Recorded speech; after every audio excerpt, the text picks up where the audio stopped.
Respected dear family members, for the last so many days we are studying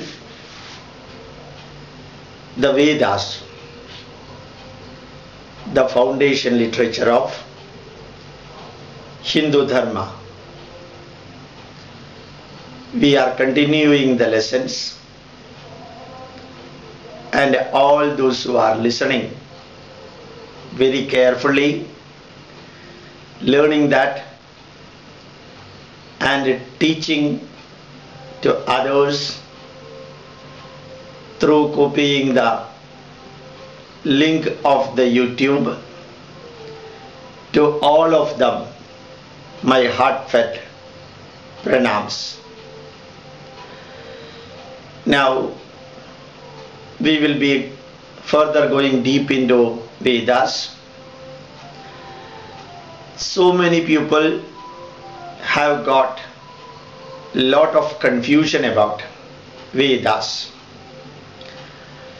The reasons are many. Most important among these reasons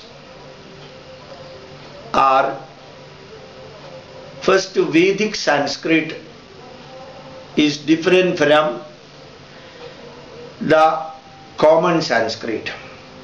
Veda Bhasha is very deep. It's same as other religious literature also.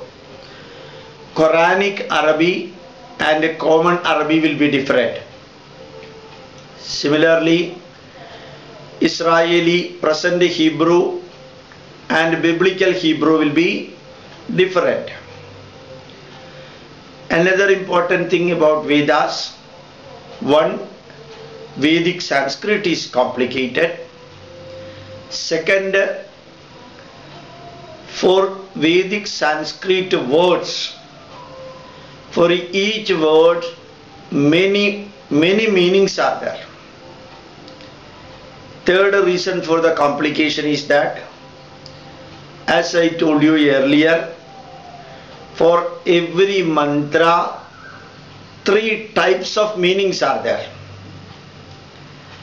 Another reason for the complication is that it has been suggested that everyone need not study Veda. Everyone, it is not that easy to learn Vedas, but never told one should not study Vedas.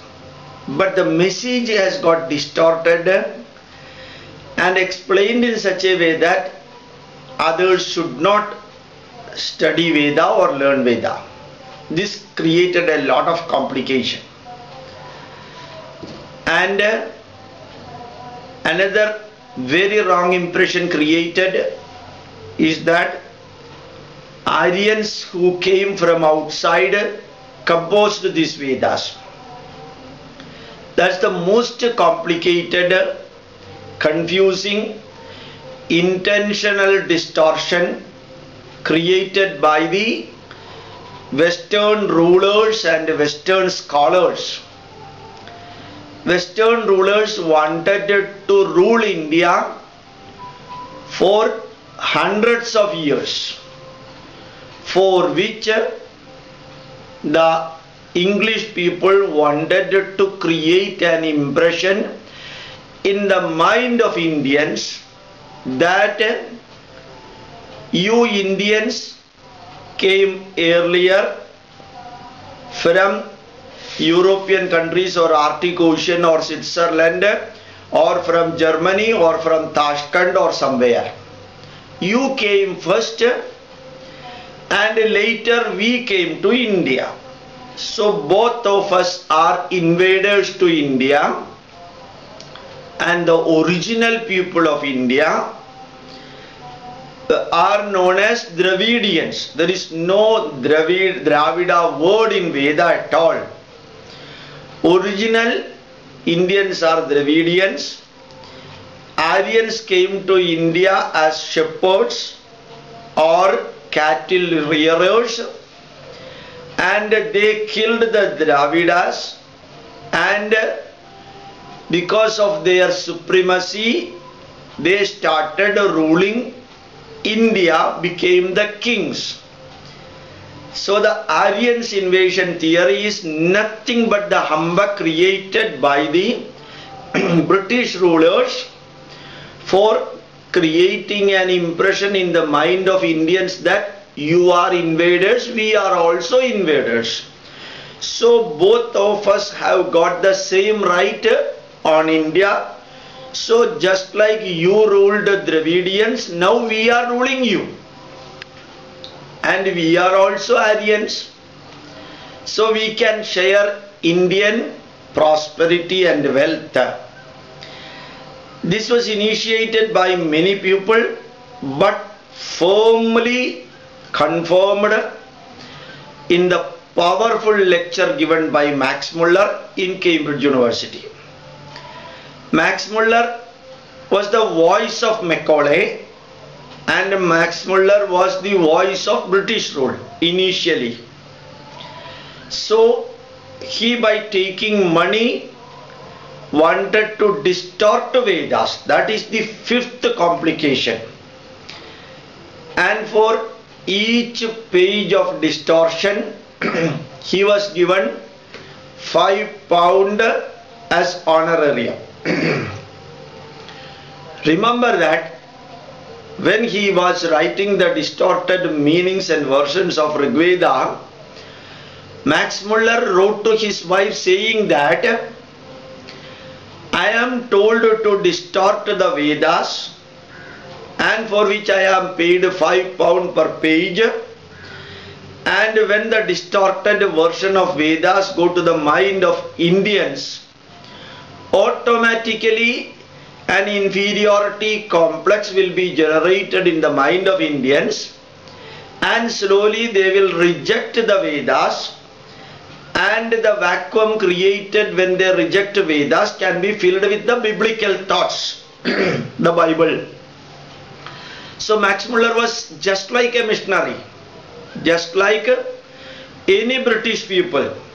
Britishers ruled India with 4 types of forces: army force, naval force, air force, and church force. Church forces still continue in India. With these forces, English could rule India and could distort Indian Vedas. And when Max Muller completed the distorted translation of Vedas, the first book was brought out as a handwritten copy, and Max Muller slowly started thinking that he is doing a sin and he should never do that. But he showed the handwritten manuscript copy to Vedic scholars, and the Vedic scholars said, you are completely distorting the Veda mantra, this is not the meaning at all. Then he started feeling that guilty conscience, and he told the Vedic scholars, anyway, I will destroy this. Then the Vedic scholars said, in India, nobody has got control over others' freedom.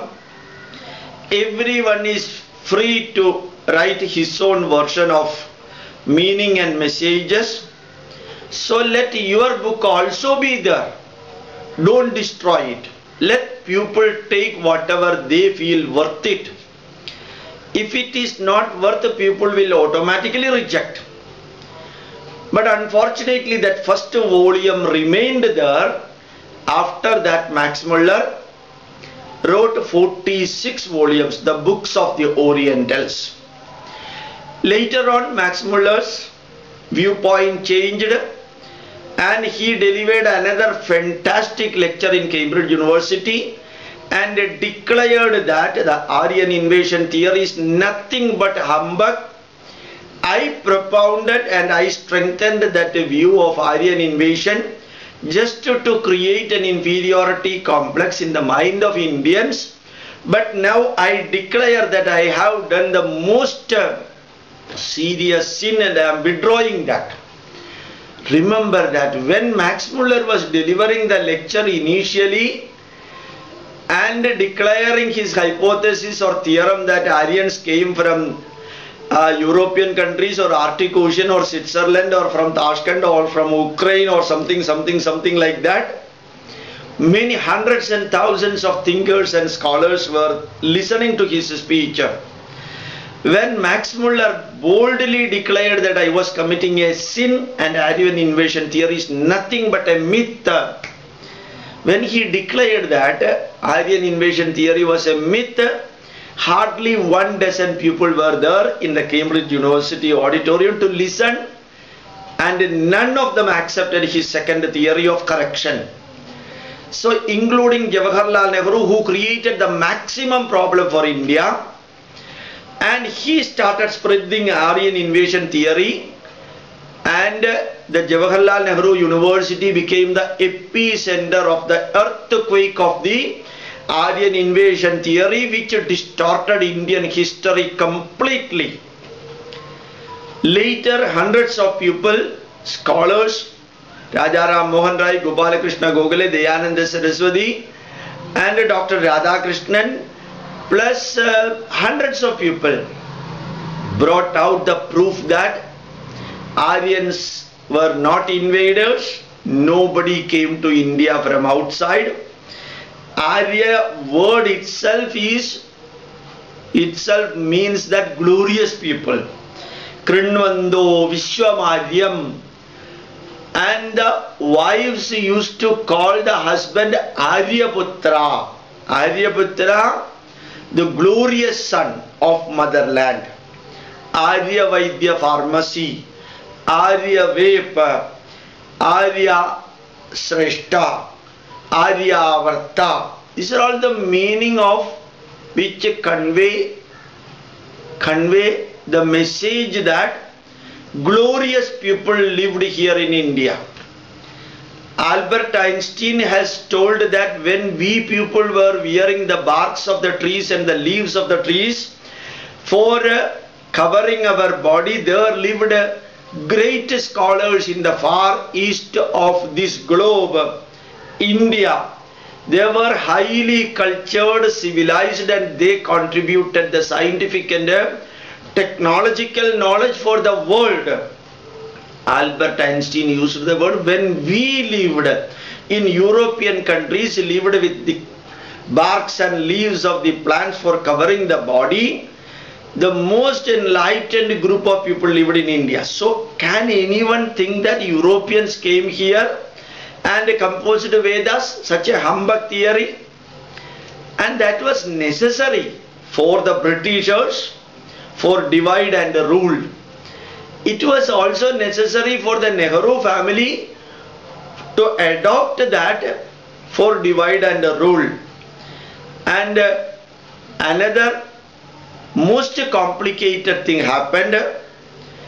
One of the so-called English scholars, Open Lear, he created the first Sanskrit English dictionary, and he distorted the meaning of every Sanskrit word in his dictionary, Open Lear's dictionary, and based on that 100% distorted dictionary, now we started giving the meaning for Sanskrit words. The original Sanskrit word meaning and the meaning given by this English scholar, these are all entirely different.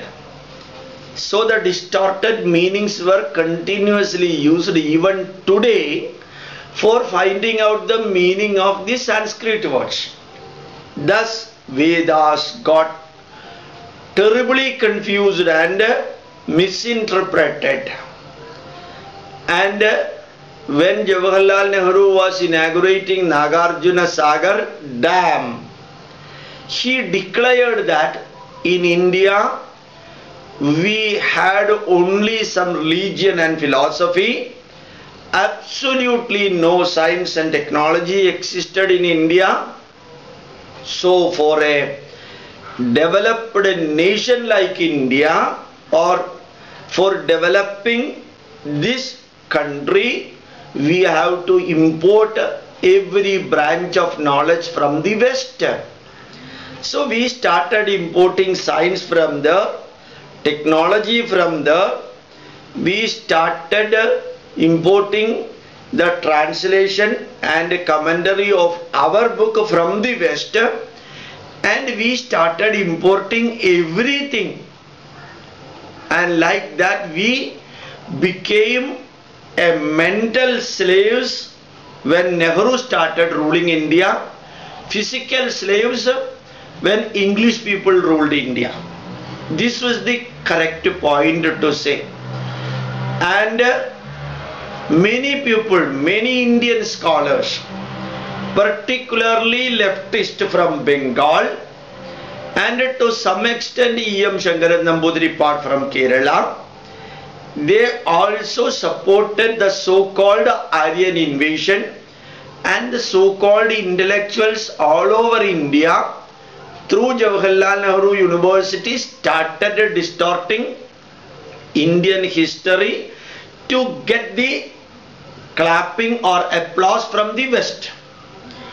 M.V. Smith and all other people put forth the archaeological evidence of Aryan invasion to about 1000 BC or 500 BC, and they put the age of Vedas and all our darshanas and Puranas and Itihasa towards this side of 1000 BC, so that their European civilization like Roma civilization, Egyptian civilization, Greek civilization, Mesopotamian civilization, Babylonian civilization, which got created 2000-3000 BC, got the supremacy over Indian culture and Indian civilization.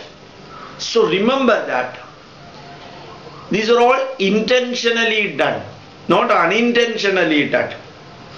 And now when isotopic studies methodology came up, Giger-Muller counter-based studies came up, the proof is available to the extent of maximum to see that the copper, brass, bronze, which never exist free in the earth, man-made copper, pure copper, man-made brass, man-made bronze, excavated from Chinchudaro, Mohenjo-daro, Kalibangan, Bhagavanpura, Mehergarh and so on, goes back to BC 8275.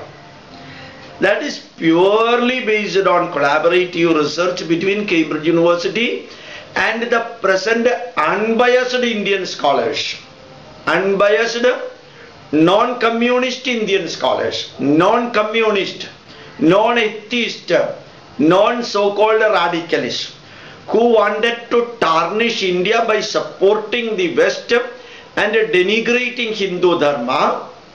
They wanted to support the West on that issue, including all E.M. Shankaran Namboodiripad, AKG, Jyoti Basu and many West Bengal scholars.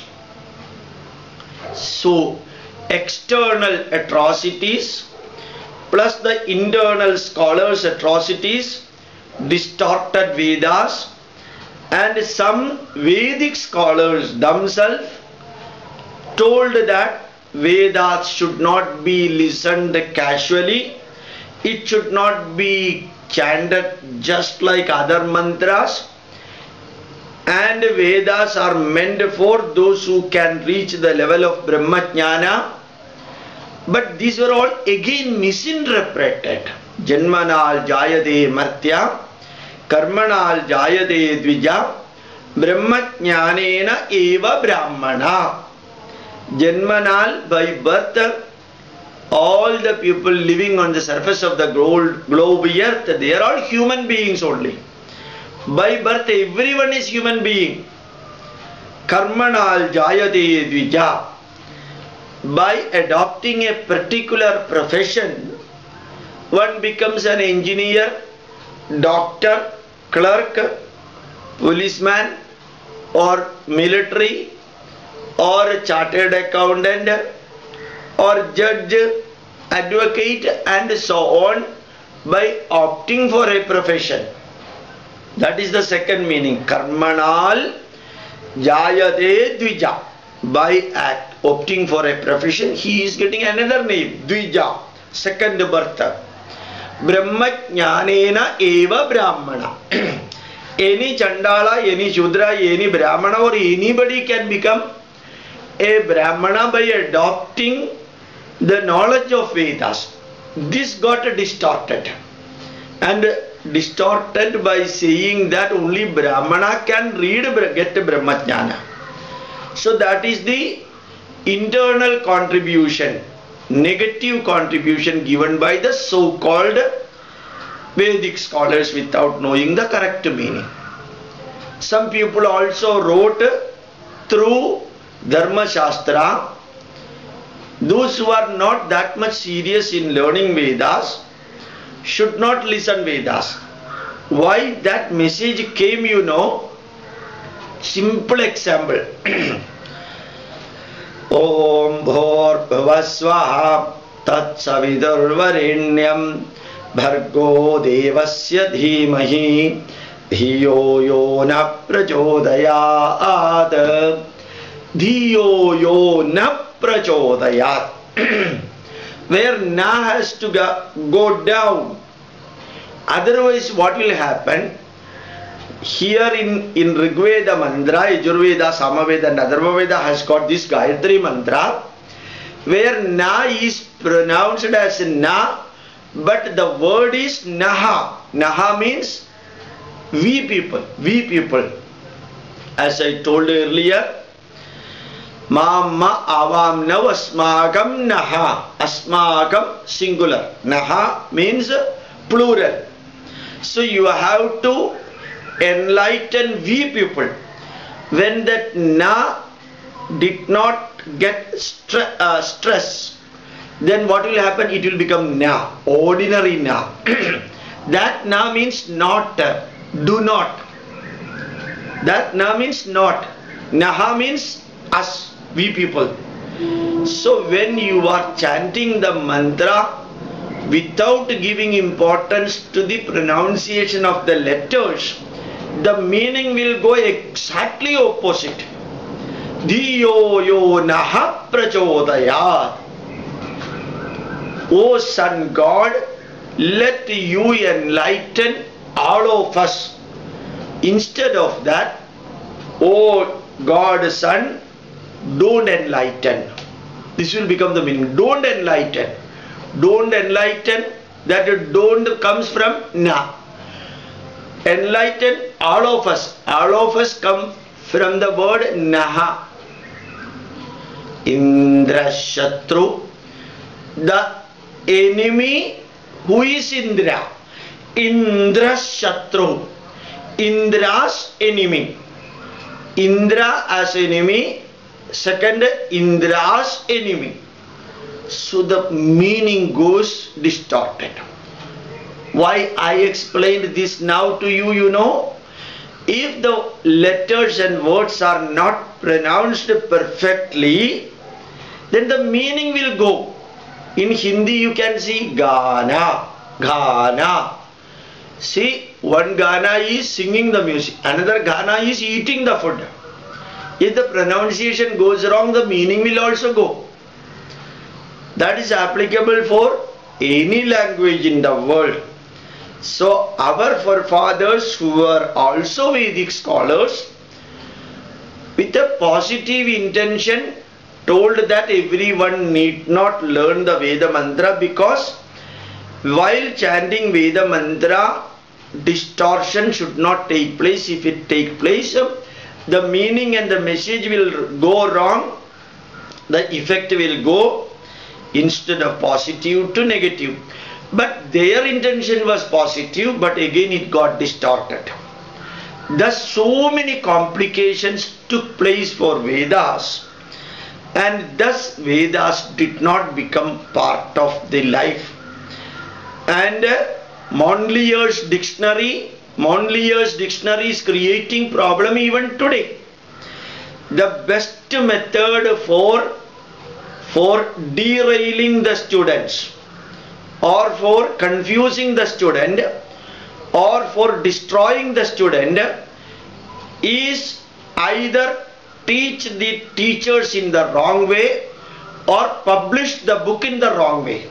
These two things the Westerners have done, which was copied and continued by Nehru. So distorting the book, distorting the teachers, distorting the history, and the total focus went to Nehru family and Mahatma Gandhi. All others got ignored in India.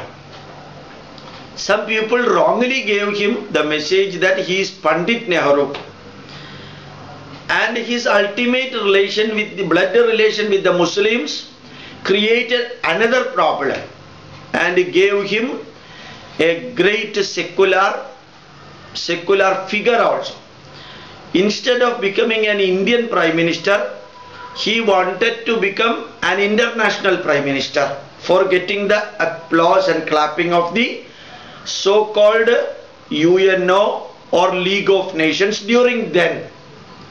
So Indian rule, Indian heritage, Indian values, Indian knowledge, Sanatana Dharma, everything got distorted, derailed, right from the first Prime Minister's rule, who wanted to demonstrate the world that he is a progressive, atheistic, non-believer, came from India and wanted to convert India according to his vision. That is what we are now suffering. Now, as I told you yesterday, now the new message should be created and given, because it is the truth. Truth will survive. Satyameva jayade na nritam satyena bandha vidado devayana. Only truth will survive. That is sure. The world will accept it. That is what is happening. Now that Vedas are chanted in NASA scientists used to do their work by listening Veda mantra. American Parliament and provincial assemblies are chanting Veda mantra before the inauguration of their discussion sessions. In the hospitals of America and other developed countries, the people were allowed to listen Veda mantras for getting neuro-linguistic effect, and Veda mantras are being taught in many places, schools and colleges outside India and now in India also. So the Satyameva Jayade, truth will come back, no doubt about it. So Vedas have got so many recensions, and remember that each recension was given to a group of people. Say for example, Rigveda, Shagala Shaga. A group of Rigvedis follow Shagala Shaga. When you ask them which Shaga you follow, they will say, we are Rigvedis, we are following Shagala Shaga. There are so many Vedic scholars in Trivandrum who follow Shagala Shaga. There are so many Rigvedic scholars in Tamil Nadu who follow Shagala Shaga one group, Bhaskala Shaga another group. Then very rarely people exist who follow Sangyayana Shaga. A few are there in Gujarat. Some people follow Kaushidagi Shaga. A few people are there in Godavari river banks, in Rajamandri and other area. Similarly, Yajurveda, throughout India, different recensions are being followed. They are the masters to learn that recension and spread that recension. Just like we take MA History. One group of students in Maharaja's College Ernakulam take history, they are MA History. Another group MA Politics. Another group MA English. Another group MA Malayalam. Another group MA Sanskrit. Like that we have got here also. Rigveda, Shagala Shaga experts, they follow only Shagala Shaga. Yajurveda, Krishna Kanva Shaga, they are known as Kanvas. Vajasaneyi Madhyandina, Yajurveda Samhita, they are known as Vajasaneyins. They follow only 40 chapter containing Shukla Yajurveda. And for Samaveda, so many recensions are there. Yajurveda also, so many recensions are there. There are different people. So which is the important Shaka? For those who are following that Shaka, it is important for them. Just like if I am taking MSc Biochemistry, MSc Biochemistry is important for me. And if I take MS Sociology, that is also important for me. So like that, there are scholars who have studied 2 Vedas. In the earlier days, they are known as Dvivedi. Dvivedi means 2 Vedas. Some people have studied 3 Vedas. They are known as Trivedis or Tripadis. Kamalapati, Tripadi. Kamalapati, Tripadi is a Christian. Tripadi means his forefathers have studied 3 Vedas. Those who have studied 4 Vedas, they are known as Chaturvedi.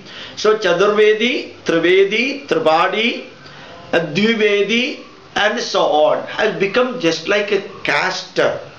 Their forefathers have studied 1 Veda or more than 1 Veda. Those who have studied 1 Veda, no name is there because it is expected from him. His name goes up if he studies more than 1 Vedas.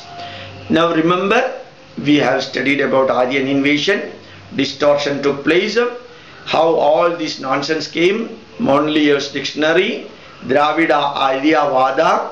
These are all creating problem for Vedas. My request to you, when our forefathers did the wrong thing, Tatasya Kopoyamidi Bruvana Kapurusha Charajalam Pipadi. When our forefathers did something wrong, we need not follow that. Let us correct it. You listen Vedas, at least 1 Veda. Indian Institute of Scientific Heritage has uploaded the Vedas. In the YouTube it is available, our website iish.org it is available. It's available from our center also, from where I am recording this and uploading. So you should spread the Vedas, and it is your duty. It is your responsibility and it is your privilege. It's equal to your dharma to learn and spread the DVDs or CDs of Veda. Take it as a mission and correct our forefathers and the foreign rulers, and see that Vedas are being heard by Hindus, Christians, Muslims, leftists, rightists, middleists, atheists, believer, and whomsoever, Indians and foreigners. Let Vedas come to the DVD player of every home. Let everyone listen to Vedas. With these words, I would like to express my deep gratitude to you. Thank you very much. Thanks a lot.